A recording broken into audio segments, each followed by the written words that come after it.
Assalamualaikum warahmatullahi wabarakatuh. Pada kesempatan ini, saya mencoba untuk sharing tentang adaptasi kebiasaan baru new normal era COVID-19 di masyarakat. Sesuai dengan keilmuan saya di bidang ilmu kesehatan masyarakat, maka materi yang saya berikan ya menyangkut tentang bagaimana ke masyarakat. Yang pertama adalah kita melihat data di Indonesia ini ya berawal dari data yang terus meningkat dari bulan ke bulan, dari hari ke hari, bulan ke bulan, bahkan pada minggu terakhir ini ya, itu kan terjadi peningkatan yang cukup signifikan, bahkan sampai kasus baru tuh sampai 1.000, di atas 1.000 bahkan. Jadi kalau kita melihat, kita akan menerapkan new normal, tapi ternyata kasus di Indonesia juga tinggi gitu. Semoga saja masyarakat Indonesia ini bisa disiplin, karena intinya di disiplin. Kemudian kalau melihat dari trennya, memang masih terus meningkat sampai sekarang ya. Dari mulai kita ini kan was-was dari mulai bulan Februari ya, masuk di Indonesia tanggal kurang lebih Februari awal. Kemudian kita masih santai pada saat itu. Jadi belum dianggap sebagai suatu masalah yang serius. Karena apa? Karena memang seperti kata Prof. Faslita di bahwa angka kematiannya sebenarnya tidak terlalu tinggi, tapi penularannya sangat cepat. Sehingga membuat orang itu cemas ya, udah cemas, takut kenapa-kenapa, takut mati yang jelas ya, karena kita tidak tahu siapa orang yang membawa virus tersebut, bahkan tidak tahu, apalagi kalau orang tanpa gejala gitu ya, dia membawa atau tidak, kemudian kita berdialog, kita berinteraksi dengan mereka, sehingga itu yang ditakutkan oleh orang-orang, takut kematian. Karena angka kematian sendiri saat ini sudah sekitar 8,7% dari total kasus ya, masih cukup tinggi juga. Untuk Indonesia ini maaf ini update-nya tanggal 18 ya yang bisa saya ambil, yang tanggal 19 belum bisa. Jadi kurang lebih memang masih sama seperti yang lalu, juga masih meningkat, belum mengalami flat. Seharusnya kita ini sudah pada masa flat begitu ya. Tapi kenapa kok malah justru masih tinggi dan ini tidak sebanding gitu dengan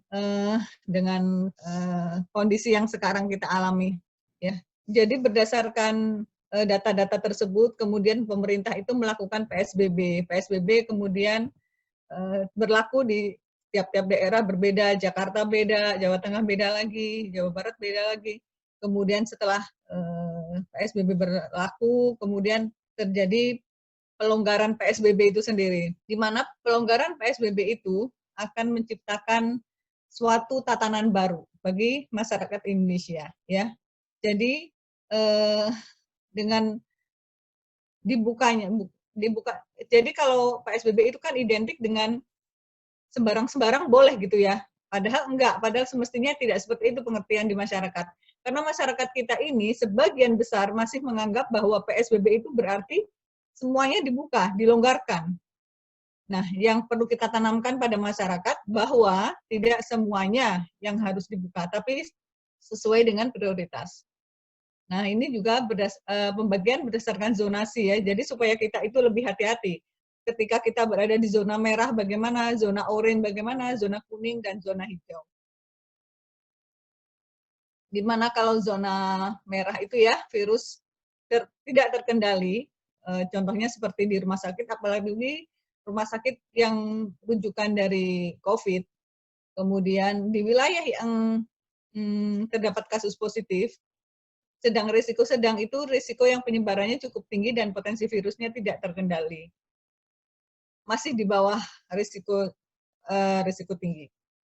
Kemudian risiko ringan penyebarannya masih terkendali dan tetap ada kemungkinan terjadinya transmisi. Kemudian yang paling aman adalah tidak terdampak, yang warna hijau, terjadi penyebaran virus tapi tidak ada kasus, jadi 0 kasus. Untuk zona merah ini yang harus diperhatikan adalah bahwa harus mempertahankan protokol kesehatan ya, melaksanakan protokol kesehatan. Kemudian menutup sekolah, tempat ibadah dan bisnis. Kemudian membatasi perjalanan yang tidak penting. Kemudian dilakukan lockdown, karantina bagi komunitas yang telah terinfeksi virus. Setelah di lockdown, setelah dikarantina, kemudian melacak dan mengkarantina yang pernah terlibat kontak dengan yang kasus positif. Jadi diselusur satu-satu mana yang pernah berkontak dengan kasus positif, itu harus dikarantina juga. Kemudian menyediakan fasilitas terpisah untuk kasus infeksi dari layanan lainnya. Enggak boleh dicampur. Kemudian zona orange adalah negara atau wilayah yang berdekatan dengan zona merah. Di sini harus menerapkan protokol kesehatan juga sama, menunda atau membatalkan pertemuan yang tidak penting, kemudian melakukan tes kepada semua orang yang terutama yang dengan gejala COVID. Dan zona kuning adalah negara dengan transmisi lokal. Jadi penularannya hanya dari satu daerah ke daerah lain dalam satu negara. Tidak sampai ya ada yang berasal dari luar negeri. Kemudian menerapkan protokol kesehatan juga, kemudian menghindari pertemuan yang tidak penting. Kalau zona hijau, negara atau wilayah yang dikonfirmasi dengan beberapa kasus infeksi dari luar, tapi dia sebenarnya lebih aman ya, karena tidak ada transmisi antara satu daerah dengan daerah lain itu penularannya tidak ada. Jadi penularannya itu lewat dari luar negeri aja. Jadi di dalam tidak ada. Kemudian masyarakat kesadarannya perlu ditingkatkan. Sudah bagus tapi perlu ditingkatkan. Nah, kalau kita perhatikan ya sekarang di mana-mana kan orang pakai masker. Itu sebenarnya hal yang lumrah atau tidak dalam suatu tatanan hidup manusia. Mungkin kalau kita melihat orang pakai masker itu dalam kondisi seperti ini normal-normal aja, nggak boleh orang tersinggung ya. Kalau misalnya kita pakai masker di depan orang, kemudian sengaja kita pakai begitu, kemudian orang itu lawan kita tidak boleh tersinggung. Karena memang seharusnya dilakukan seperti itu. Beda kalau tidak ada apa-apa, tidak ada COVID, kemudian kita pakai masker, orang tersinggung silahkan. Tapi kalau zaman begini, mohon tidak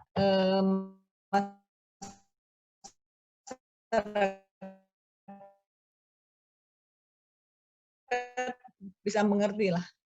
Nah, batasan bahwa new normal atau adaptasi kebiasaan ketika di mana PSBB mulai dilonggarkan, protokol kesehatan tetap dilakukan sehingga kita tetap produktif dengan tetap mencegah terjangkitnya COVID-19 sehingga sampai ditemukan vaksin definitif sesuai dengan standar internasional.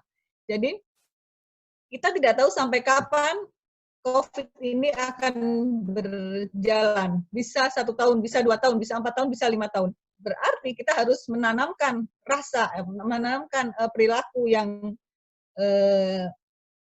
new normal, ya selama itu. Kalau tidak bisa menerapkan ilmu AKB ya, adaptasi kebiasaan baru itu, kita akan tertular bisa-bisa. Ya, sehingga ini kan maksudnya untuk supaya kita itu tercegah dari COVID-19. Apalagi kalau sekarang ini kayak yang mungkin kemarin ya, habis Lebaran itu katanya ada orang pada mudik ya, pulang kampung sebagian, sehingga menyebabkan tinggi lagi katanya. Kemudian khawatirnya kalau ada wave kedua begitu. Semoga saja tidak. Nah, untuk latar belakangnya sebenarnya sudah dibicarakan tadi bahwa COVID-19 bisa merubah kebiasaan yang kita lakukan sehari-hari. Mulai di rumah, di sekolah, di kampus, tempat kerja ya. Yang tadinya salaman kita enggak, yang tadinya kita omong-omong jarak dekat sekarang enggak. Bahkan mau makan aja di restoran kita dibatasin. Bahkan nggak boleh kemarin. Kalau mau dimakan di situ nggak boleh, harus dibawa pulang. Ini memang aneh begitu. Kelihatannya aneh, tapi ya itu jadi normal di era seperti ini. Makanya new normal itu sebenarnya adalah suatu kebiasaan baru yang kita lakukan, di mana kebiasaan itu kalau dilakukan di waktu yang lalu seperti tidak normal, tapi di era sekarang menjadi normal karena terkondisi. Kemudian manusia dibuat seakan tak berdaya. Jadi karena gerakan kita dibatasi adanya COVID-19 ini, sehingga membuat kita tidak produktif ya, dan berdampak pada masalah ekonomi keluarga, masyarakat, daerah, dan negara. Tidak bisa dipungkiri bahwa kita semua terdampak di bidang ekonomi, itu sudah pasti. Bukan hanya soal pekerjaan yang dirumahkan atau apa, tapi segala aspek ekonomi lumpuh saat ini. Jadi mungkin laju pertumbuhan ekonomi kita mungkin sudah turun gitu ya, tidak seperti yang canangkan waktu kemarin. Bagi sebagian masyarakat, new normal juga identik dengan pembukaan sarana ruang publik, perkantoran, industri, dan sekolah. Jadi masyarakat itu taunya dengan adanya new normal ini, adaptasi kebiasaan baru, itu berarti semua dibuka. Kita tidak boleh lengah karena memang kenyataannya iya semuanya dibuka, tapi harus ada prioritas, mana yang perlu dibuka dulu. Zona yang mana yang perlu dibuka? Tentunya yang hijau dulu yang paling aman ya, yang perlu dibuka. Kemudian new normal tetap menerapkan protokol kesehatan dan pembatasan tertentu. Ini diterapkan agar masyarakat dapat beradaptasi dan beraktivitas seperti semula. Karena kalau masyarakat itu tidak beradaptasi, tidak bisa beradaptasi dan tidak bisa beraktivitas, orang itu jenuh di rumah. Akhirnya karena tidak ada pekerjaan, katakan work from home. Work from home itu memang salah satu solusi ya, tapi itu juga jenuh. Orang tiap hari di rumah dengan melakukan pekerjaan yang rutinitas seperti itu lama-lama jenuh. Ini bukan saja masalah ekonomi yang timbul, tapi juga masalah psikologi, masalah kesehatan akan timbul juga. Jadi supaya kita dapat mencegah dari semuanya itu, makanya kita dilakukan new normal supaya masyarakat bisa beradaptasi. Kemudian diperlukan kewaspadaan dan kesigapan dari ancaman penyebaran COVID gelombang kedua. Nah ini yang ditakutkan ya, mudah-mudahan saja tidak terjadi. Trennya memang tetap meningkat, tapi mudah-mudahan setelah ini flat dan kemudian anti klimaks. Kemudian ada kolaborasi dan bersinergi dari para pemangku kepentingan untuk menyusun dan melakukan kebijakan yang paling tepat dalam fase adaptasi kebiasaan baru. Jangan membuat masyarakat jadi makin bingung begitu ya, supaya masyarakat juga jelas harus bagaimana dan harus dilakukan apa gitu untuk masyarakat. Dalam hal ini, dokter, perawat, praktisi kesehatan lain berperan sangat penting dalam upaya penanganan COVID-19, terutama dalam mendorong masyarakat untuk memiliki budaya baru yang bersih. Jadi, tetap ujung tombaknya itu dokter, perawat, dan praktisi kesehatan. Walaupun kalau di masyarakat tentu dibantu oleh tokoh masyarakat, tokoh agama, dan lain-lain. Adanya new normal ini bertujuan agar masyarakat tetap produktif dan aman dari COVID-19 di masa pandemi. Sejak WHO mendeklar bahwa ini adalah pandemi, setiap negara punya kebijakan sendiri-sendiri. Ada yang lockdown, ada yang PSBB, tapi tujuannya sama. Ya.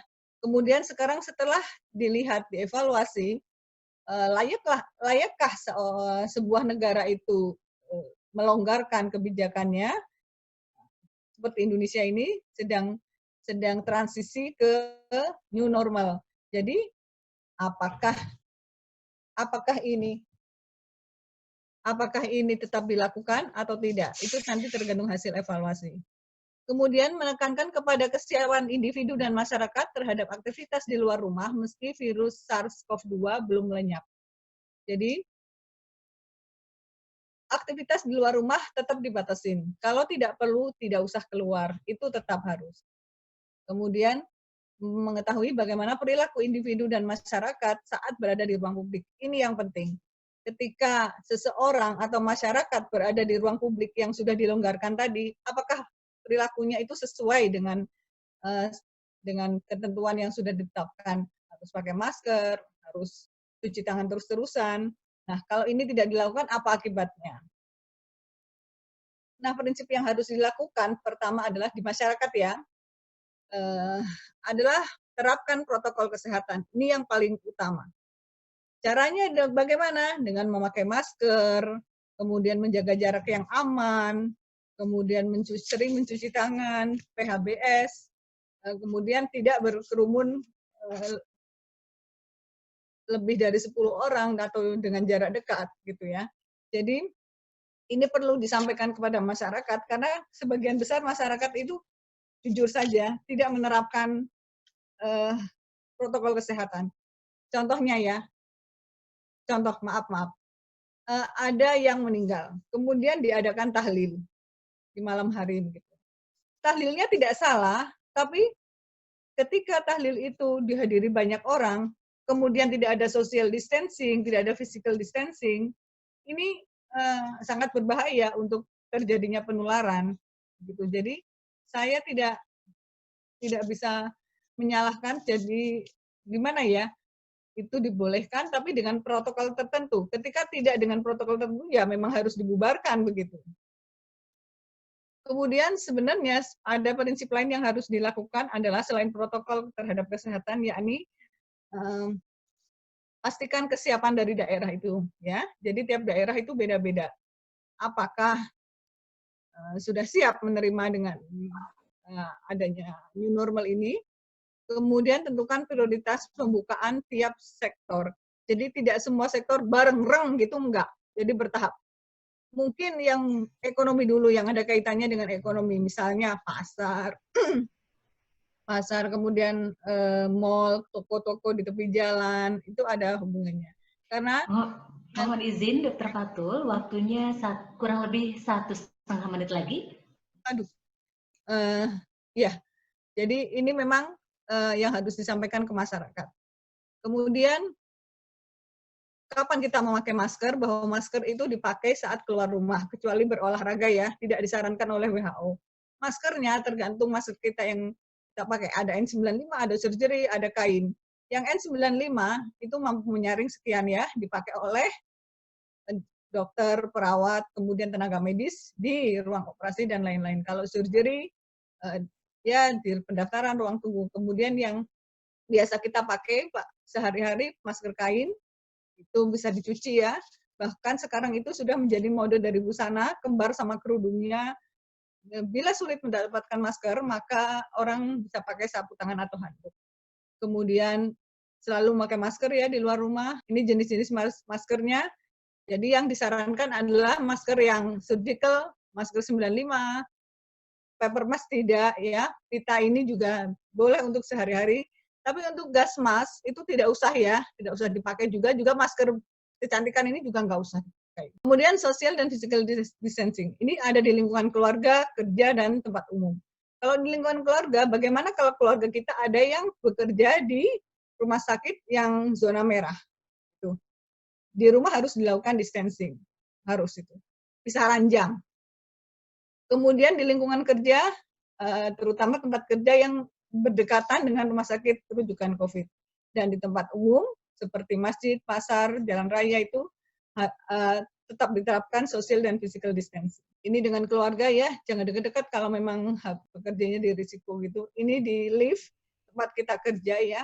Jadi lift itu sebaiknya diisi 4 orang saja, satu sana, satu sini, satu belakang, satu depan. Kemudian kalau ketemu ya nggak usah salaman. Kemudian kalau dilindungilah orang tua ya. Kemudian yang ketiga adalah mencuci tangan dengan pakai sabun dan air mengalir sesuai standar WHO.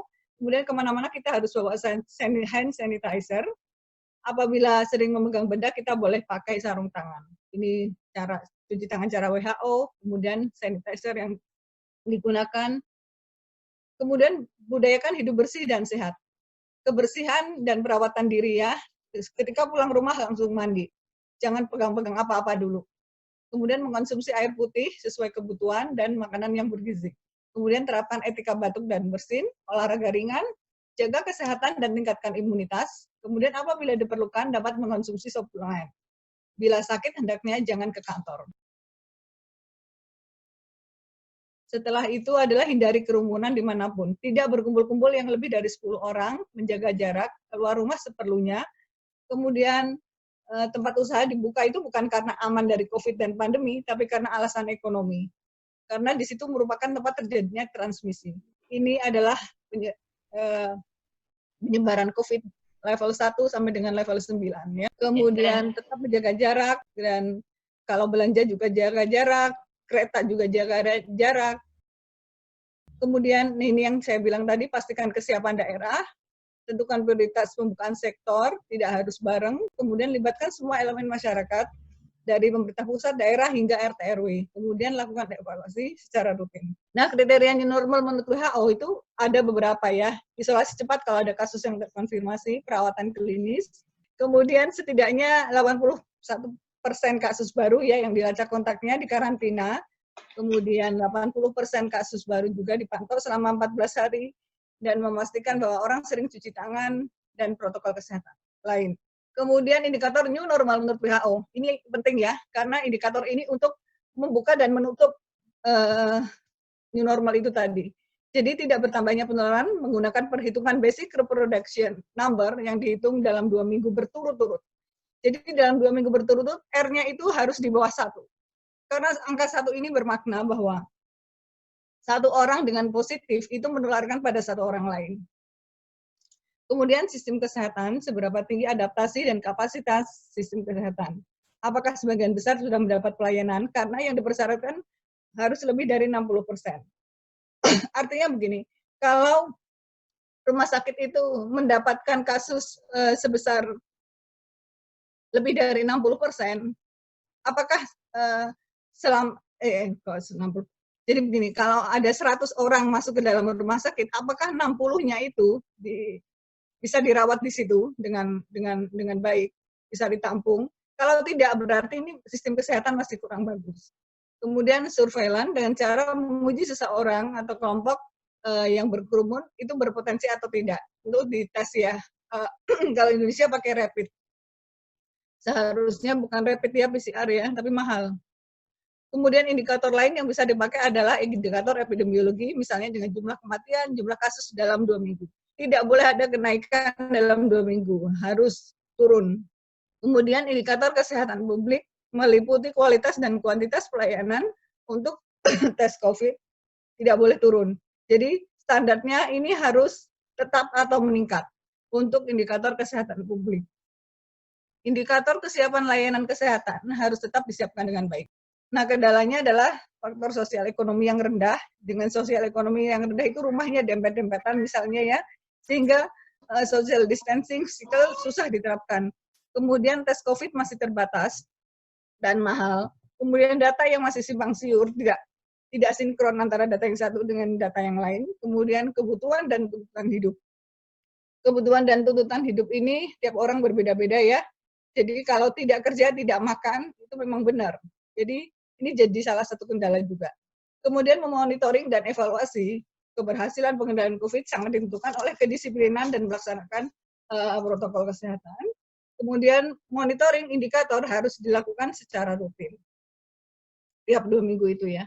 Kemudian tidak boleh lengah dan libatkan masyarakat. Bila ditemukan peningkatan kasus baru, meningkat ya tajam, tutup lagi. Tidak boleh diterus-teruskan. Nah, yang terakhir simpulan dengan tidak menyepelekan protokol kesehatan, new normal menjadi salah satu yang penting supaya produktivitas masyarakat guna menghidupkan kembali kegiatan masyarakat yang sempat terhambat itu kemudian jalan kembali. Kemudian agar new normal dapat berjalan dengan baik, perlu disusun protokol kesehatan yang sejalan dengan protokol kegiatan yang sudah ada. Ini biasakan yang tidak biasa. Jadi new normal itu membiasakan sesuatu yang tidak biasa. Demikian Dr. Lilia, terima kasih. Assalamualaikum warahmatullahi wabarakatuh.